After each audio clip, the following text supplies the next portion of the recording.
There I was, fists clenched, jaw tight, staring at a woman who believed her spotless BMW and laminated clipboard gave her sovereignty over the world. Margaret Thornfield, HOA president, menace in pearls, and self-declared guardian of community values. She waved a violation notice at me like it was a royal decree. That was the moment I realized she'd given me the weapon to destroy her entire HOA empire. She slammed shut the shiny metal gate she'd installed at the entrance to my grandfather's land, a brand new barricade of concrete pillars and smugness, sealing off the one-lane bridge that crossed Whisper Creek, the same bridge my grandfather built with his bare hands in 1943.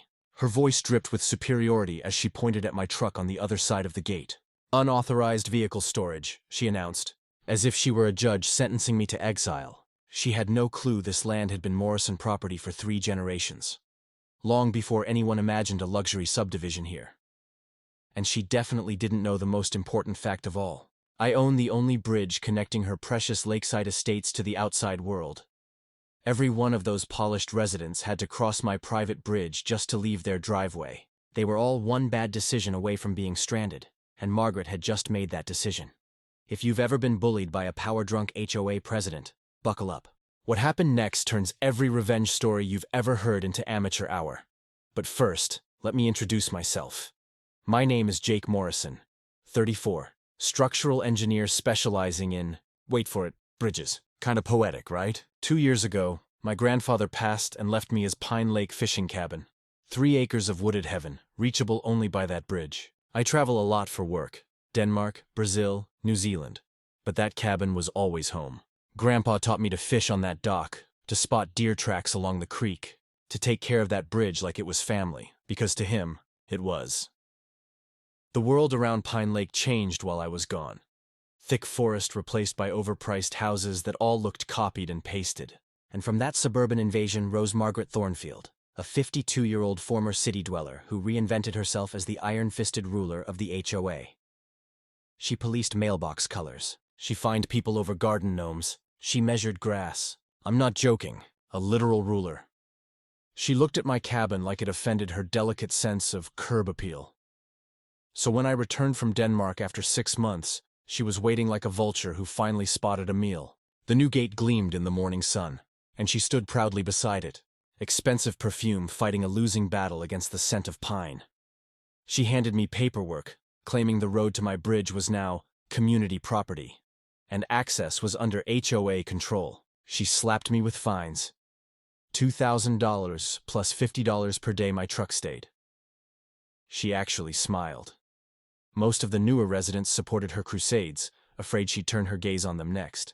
But the old-timers, the ones who remembered Grandpa Morrison, they gave me knowing looks. One of them, kindly retired teacher Betty Chen, brushed past me and whispered, "Check the county records. Something's off." Challenge accepted. At the courthouse, buried among dust-coated ledgers and ink fading with age, I found a masterpiece. Grandpa's original deed. Not only did it include the cabin and land, but the entire bridge, foundation to railing. And then the kicker, a restricted easement clause requiring me to allow no more than 12 vehicles per day to cross. There are 47 homes in Lakeside Estates. Cue evil engineering laugh. Margaret had assumed I was just another pushover homeowner. She didn't know she had picked a fight with a man who literally writes structural law documentation on a regular basis. Her next move? She filed county complaints. Claimed my bridge was structurally compromised, demanded a $30,000 engineering assessment. I'm a bridge engineer, Margaret. I spent a Saturday doing a professional inspection. Grandpa had built that bridge like he was preparing for a world war. Pilings deep enough to anchor a battleship. Load capacity rated for 20 tons. Meanwhile, her beloved deck had enough code violations to make a fire marshal faint. The more she fought, the more she exposed herself. Her petition claiming unanimous neighborhood support? Forged signatures? Restraining order request? Thrown out of court with eye rolls from the judge. Rumors about me being unstable. The licensing board actually laughed. But the danger wasn't the gossip. It was her control of the community through fear. One by one, residents approached me with stories. Tom Hendress, Vietnam vet, fined for a non-compliant American flag. Sarah Walsh, reporter, threatened for covering property rights disputes. The Kowalskis, elderly pair, forced to remove bird feeders. This wasn't about my truck or my bridge. It was a pattern. Intimidation disguised as upholding standards. And I had something she'd never expect. Patience. Betty offered legal research help. She used to be a paralegal. Sarah started digging into HOA finances. Tom helped with old construction photos and testimony about property history. Suddenly, we weren't alone. We discovered the HOA budget had a canyon-sized gap between income and spending. Margaret had blown tens of thousands on beautification, aka overpriced rocks. She wasn't just power-hungry. She was desperate for money. That's when she showed her true hand. At sunrise, a construction crew arrived and installed massive concrete planters right in front of the bridge. Decorative barriers. Translation: blocking my legal access. That was her fatal mistake. In court, I presented the deed, survey, easement limits, and photos of her blockade. The judge demolished her argument and fined her $2,500 for backtalking him. It was the first time I saw panic in her eyes. That panic turned into a middle school-level harassment campaign. Anonymous flyers branding me a community threat, vandalism at Betty's house. Neighbors pressured not to speak to me. A coffee shop full of stares every time I walked in. But momentum had shifted. And then, the most delicious irony of all. If my bridge failed or access was cut off, Lakeside Estates would become landlocked. No emergency services, no insurance coverage, zero property value. Margaret wasn't just attacking me. She was jeopardizing everyone's wealth. People started noticing. Lines were drawn. Whispers replaced fear. I stood on that bridge one night, watching the creek that had outlasted everything. Wars, storms, time. And I realized, Grandpa built this bridge with strength and intention. He also gave me the power to choose who crossed it. Just as dawn painted the lake gold, my phone buzzed. Betty's voice was trembling, not with fear but excitement. "Jake, you need to get here. I found something big." I didn't know it yet, but that call was the beginning of Margaret's downfall, once and for all. Betty's excitement crackled through the phone like electricity. "Jake, this is the thing we've been waiting for. Bring your deed, and hurry." I threw on jeans, grabbed my files, whistled for Diesel, because even a cat deserved to witness the fall of an empire, and headed out. The sun was barely up, dew still clinging to pine needles as I crossed my glorious, extremely privately owned bridge. Betty flung her door open before I even knocked. Her eyes were blazing, her hair still in morning curlers, which made her look like a battle-ready grandmother superhero. She marched me to the dining table, pushing aside crossword puzzles and a plate of half-eaten toast. There it was. A stack of documents with sticky notes like neon arrows pointing straight at Margaret's doom. "Found it buried in the state filings," Betty declared triumphantly. "Margaret's HOA? It technically expired last year." I blinked. "Expired as in?" "As in the HOA didn't renew its nonprofit corporation status. No legal authority. No power, no fines, no board." I stared at the papers. My heartbeat synced with Whisper Creek outside, pounding with certainty.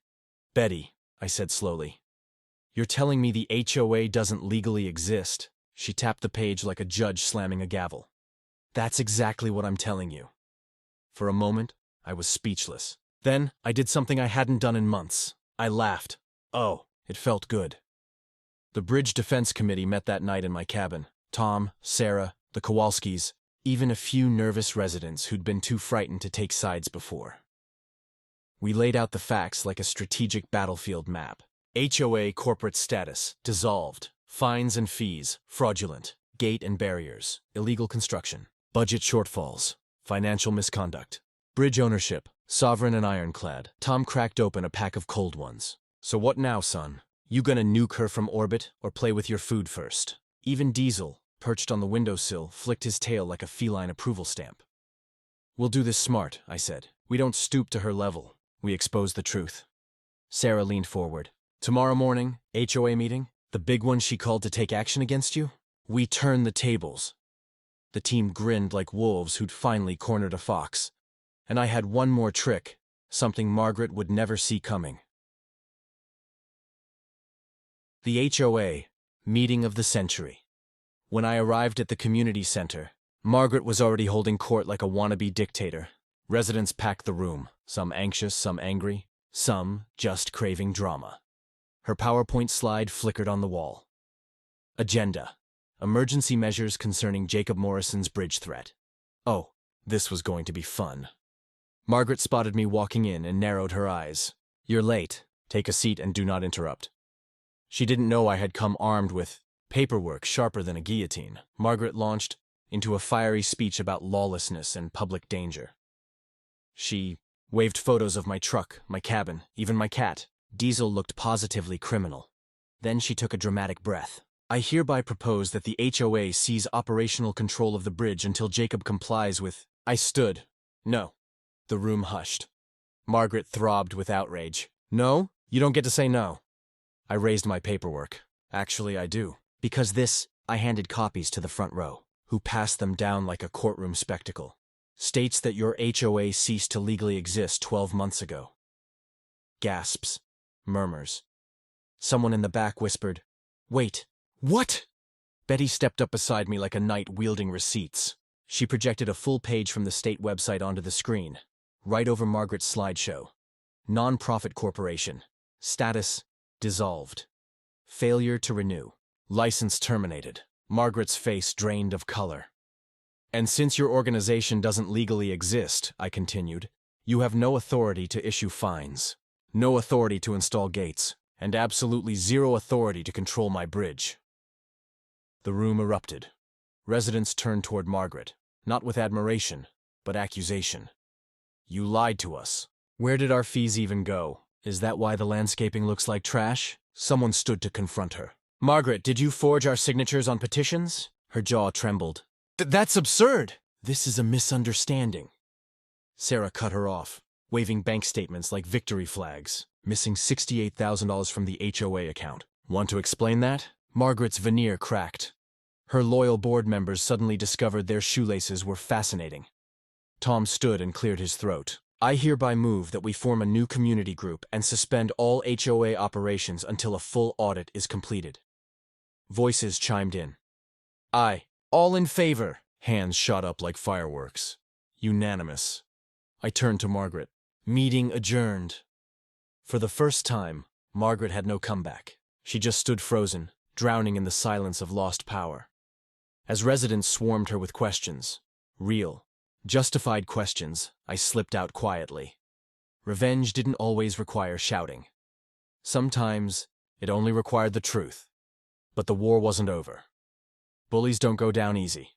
That night, headlights swept across my driveway like a searchlight. A vehicle screeched to a stop. Margaret's white BMW. And she stepped out, mascara running like storm drains. "You think you've won?" She spat. "You humiliated me." "You humiliated yourself," I replied calmly. "I just handed you the mirror." She took a step closer. Her voice dropped to a venomous whisper. "If you don't remove that bridge, I'll make sure no one ever buys this pathetic shack. I will bury you in lawsuits, Morrison." I smiled, the most terrifying weapon in my arsenal. "Bridge removal?" I reached into the cab of my truck and handed her a folder. A demolition estimate for $450,000. To remove it, I explained, I'd need written consent from every resident of Lakeside Estates, because without this bridge, they're trapped. Emergency services can't reach them. Insurance evaporates. Property value drops to zero. Her face contorted into panic. I leaned in. "So, if you want that bridge gone, start collecting signatures." She backed up like I'd walked toward her with a chainsaw. Her voice cracked. "You can't do this. I already am." She fled, tires screaming like injured animals on the asphalt. Diesel sat beside me on the porch rail, tail flicking with satisfaction. Good cat. The final blow. The state prosecutor contacted Sarah the next week. Turns out, financial misconduct is a pretty serious crime, especially when it involves forged signatures and misused community funds. Margaret was removed as HOA president, not suspended, not resigned, removed by law. Her bank records were subpoenaed. She was charged with embezzlement, fraud, forgery, harassment, her perfect city reputation, vaporized, her spotless BMW, repossessed, her daughter, moved in with her father. Margaret, forced to sell her house to pay the fines. The same residents she once terrorized waved goodbye, with smiles. Peace at Whisper Creek. When the dust settled, residents approached me with gratitude and fresh-baked casseroles. A community vote established a new, Simplified association, low dues, voluntary, zero dictators. They even offered to name the bridge after Grandpa, the Samuel Morrison Bridge. I installed a small bronze plaque at the entrance, polished, dignified, respectful. Exactly how he'd have wanted it. Diesel approved. Sometimes, I sit there at sunset with a cup of strong coffee, watching water glide under those planks, knowing that bridge stood strong through everything. Bullies, lawyers, concrete blocks, BMWs. Grandpa built it to last. Turns out, he also built his grandson the perfect weapon, not out of hate, but out of heritage. And that's the best revenge of all.